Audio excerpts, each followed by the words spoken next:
1995 US के दो अनुभवी एयरक्राफ्ट पायलट क्रिस बर्नेट और स्टैंकहाउस जब बोस्निया के बॉर्डर पर निगरानी के लिए तैनात थे, तभी क्रिस को लगा हमें यहाँ रहकर क्या फायदा, हमें बॉर्डर को क्रॉस करके अंदर जाना चाहिए। लेकिन उनका सीनियर पायलट ऐसा नहीं चाहता था।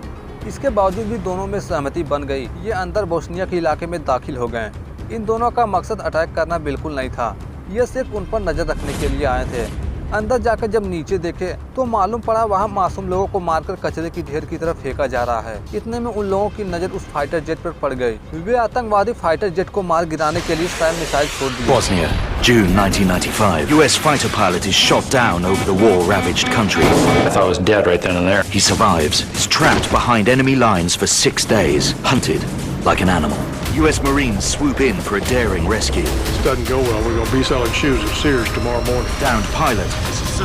Failure could mean death. कहानी की शुरुआत 1995 से हुई, जब यूएस और बोस्निया के बीच शांति समझौता हुआ था। पर इसके बावजूद भी यूएस मिलिट्री किसी भी मुसीबत के लिए तैयार थी। उनका एक विशाल शिप जहां एयरक्राफ्ट लैंड और टेक ऑफ कर सकते थे। वहीं पर हम दो मिलिट्री कमांडर क्रिस बर्नेट और स्टैंकहाउस को देख सकते हैं, जो फाइटर जेट में नई उड़ान के लिए तैयारी में थे। फुल तैयारी के साथ जैसे उड़ान भरने वाले थे, वैसे उन्हें मैसेज मिला उड़ान रोक दी जाए। ये सुनकर क्रिस को बहुत बुरा लगा। उसका मानना था हम यहाँ पर सिपाही का काम करने के लिए आए हैं, लेकिन यहाँ तो चौकीदार बनाकर रखा है, इसलिए वो इस नौकरी से रिजाइन भी दे दिया है। 4 दिन बाद इस नौकरी को छोड़ देगा। पर उसे नहीं पता था इन्हीं 4 दिनों में उसकी जिंदगी ऐसी मोड़ लेगी जिसका उसे अंदाजा नहीं है। इस बीच वहाँ उनके सीनियर ऑफिसर्स लेस्ली से मिलने उनके सीनियर पिकेट आए। पिकेट लेस्ली को यही बता रहे थे, याद रहे तुम्हारी टीम बॉर्डर की उस पार नहीं जानी चाहिए, जो भी निगरानी रखनी है इस पार से ही रखनी है। इस बीच उन्हें एक छोटा सा कार्ड देते हैं, जिस कार्ड में लिखा था कि उन्हें वहाँ की कुछ तस्वीरें न्यूज के लिए भेजनी होगी, ताकि देश को भी हमारे काम पर भरोसा हो। दोनों देशों के बीच शांति समझौता बरकरार है। अगली सुबह क्रिस ने जो नौकरी से इस्तीफा दिया था, उसी के बारे में बात करने के लिए उनका सीनियर लेस्ली उनसे मिलने के लिए अपने कैबिन में बुलाया। कैबिन में जाने के बाद क्रिस से पूछने लगा, क्या सच में तुम नेवी को छोड़ रहे हो? सुन रहा हूँ तुम आगे बढ़ना चाहते हो, आगे बढ़कर क्या करोगे? अमीरों की इज्जत उड़ाओगे? लेकिन क्रिस का एक ही जवाब है, मैं यहाँ एक फाइटर पायलट बनने के लिए आया था, पुलिस वाला बनने नहीं। लोग हमें इस तरह देखते हैं कि हम यहाँ पर युद्ध करने के लिए आए हैं, लेकिन यहाँ ऐसा कुछ होता ही नहीं। हम बस बाहर जाते हैं, आसपास उड़ान भरकर वापस लौट आते हैं। हम यहाँ युद्ध कर नहीं बल्कि देख रहे हैं। उसका सीनियर भी ज्यादा बहसबाजी नहीं करता, बल्कि उसका लेटर 2 हफ्ते तक अपने पास ही रखता है। 2 हफ्ते बाद क्रिस अपने रास्ते जा सकता था। अगले क्रिसमस डे के दिन बर्नेट को एक उड़ान भरने का मौका मिला। उड़ान के लिए क्रिस बर्नेट और उनका साथी दोनों पायलट जेट में बैठते हैं। जेट उड़ान भरता है। दोनों बोस्निया के इलाके की तरफ निकल पड़े। उस समय तो बिल्कुल नॉर्मल लग रहा था। अगले पल उनके रडार सिस्टम में कुछ गड़बड़ी दिखाई पड़ी, जो सिग्नल जंगल की तरफ से आ रहा था, लेकिन वहाँ कोई मिलिट्री दिखाई नहीं दे रहा था। और तो और उस एरिया में जाना भी मना था। लेकिन क्रिस बार बार उस तरफ जाने को कह रहा था, लेकिन उसका साथी नियम के खिलाफ जाना बिल्कुल नहीं चाहता। लेकिन क्रिस तो बार बार यही कह रहा था, हम यहाँ तहकीकात करने आए तो चलो तहकीकात करते हैं, और अच्छा मौका भी है फाइटर जेट के डिजिटल कैमरा को ऑन करने का। फिर हुआ क्या, दोनों में सहमति बन गई। दोनों निकल पड़े उस तरफ। कैमरा चालू हो गया था, नीचे के सारे नज़ारे को रिकॉर्ड करने लगे। तभी उस एरिया में गुजर रहे जहाँ पर बहुत सारे टेररिस्ट हैं, जो मासूम लोगों को मारकर कचरे की तरफ फेंक रहे थे। ये सब करते हुए इनकी सारी चीजें फाइटर जेट के कैमरे में रिकॉर्ड हो गई। लेकिन इन लोगों की नजर जैसे ही फाइटर जेट पर पड़ी, ये तुरंत जाकर अपने सीनियर को बताने लगे कि यूएस नेवी हम पर जासूसी कर रही है। उनका लीडर तुरंत इस खबर को अपने एक खास आदमी सासा को दिया। सासा तुरंत वहाँ सैम नामक मिसाइल लेकर पहुँचता है जेट पर हमला करने के लिए। इसका सिग्नल क्रिस और उसके साथी को भी मिला कि उनके पास कोई सैम मिसाइल है। फाइटर जेट को टारगेट बनाकर मिसाइल को लॉन्च कर दिया गया। ये सैम मिसाइल एक अलग प्रकार का मिसाइल होता है, जो एक बार अपने टारगेट पर लॉन्च कर दिया जाए तो उसे तबाह करके ही रुकता है।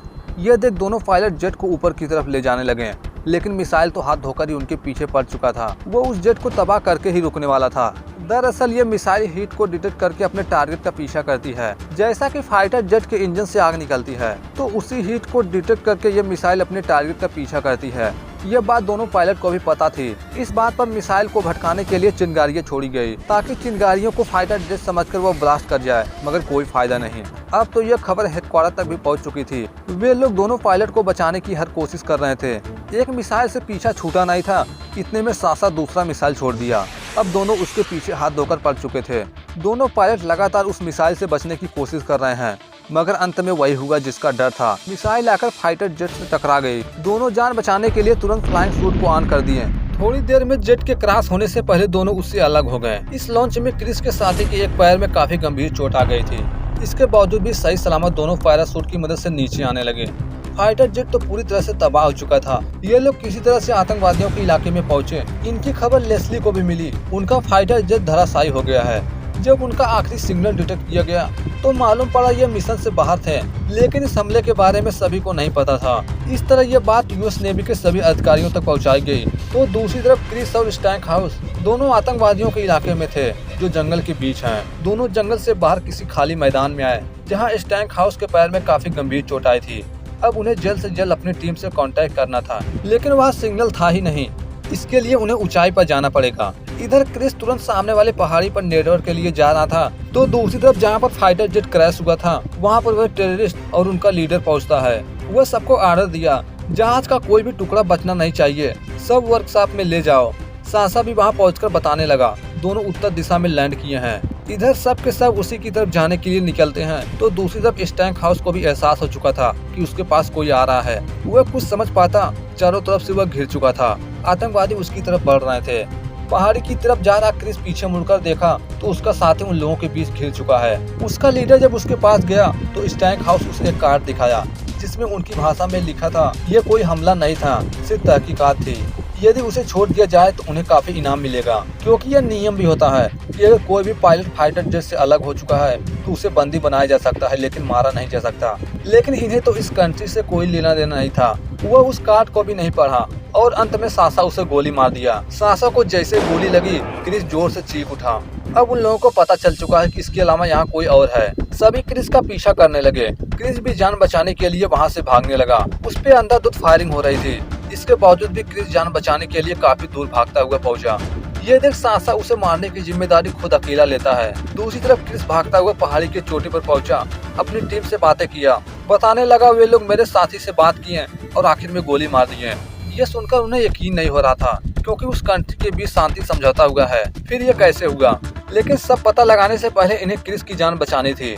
सबसे पहले क्रिस को एक नए लोकेशन रैली पॉइंट पर आने को कहें, जहां पहुंचने पर उसे लेने के लिए उनकी टीम आ जाएगी। इधर क्रिस तुरंत रैली पॉइंट की तरफ निकल चुका था, तो दूसरी तरफ सासा और उसके लोग क्रिस को दौड़ते हुए उसी की तरफ आ रहे थे। इधर नेवी भी क्रिस को लेने के लिए पूरी तैयारी में थी। तभी लेस्ली का सीनियर पिकेट आ पहुँचता है।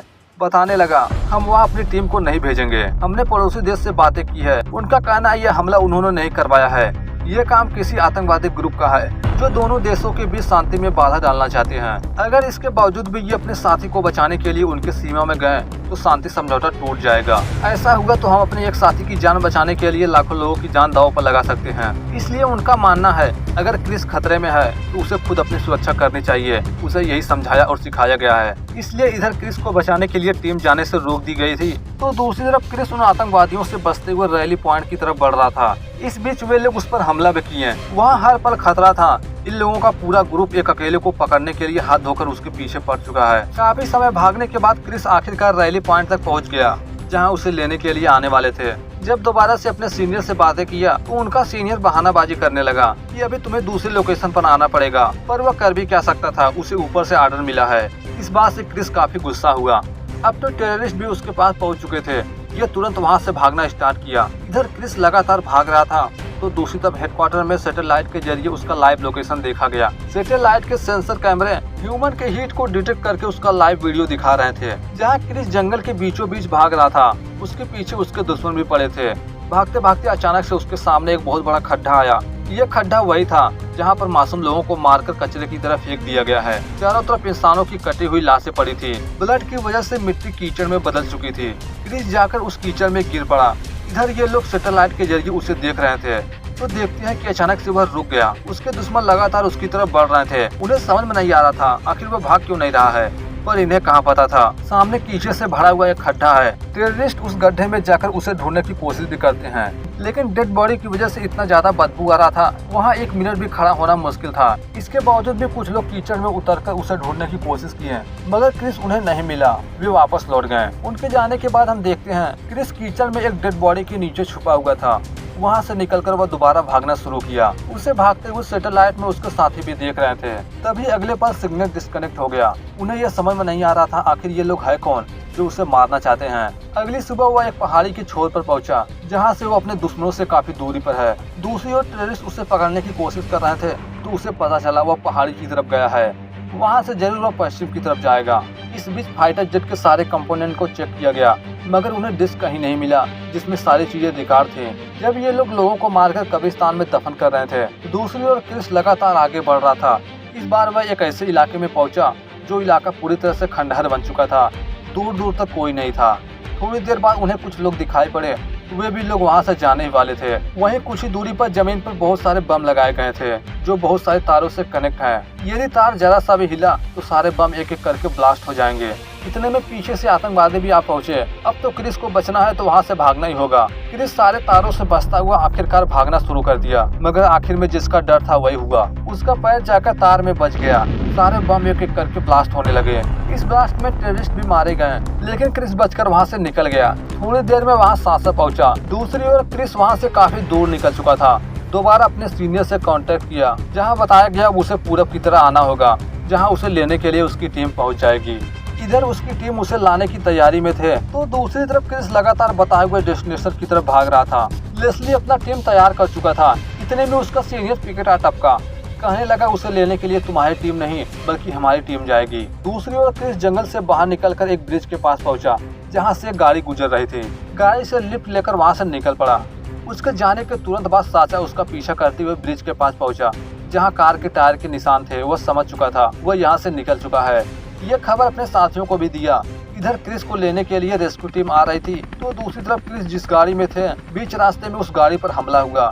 हमले में गाड़ी पलट गई, जिसमें उसके साथ और भी लोग बैठे थे। सभी जान बचाने के लिए इधर उधर भागने लगे। इतने में उनमें से कुछ लोग क्रिस को पहचान लिए थे, क्योंकि उसकी तस्वीरें न्यूज में भी दिखाई जा रही थी। ये लोग क्रिस को नुकसान पहुंचाने वाले थे। क्रिस समझाने लगा, मैं अमेरिकी पायलट हूँ। मैं बमबारी करने के लिए नहीं, सिर्फ फोटो खींचने के लिए आया था।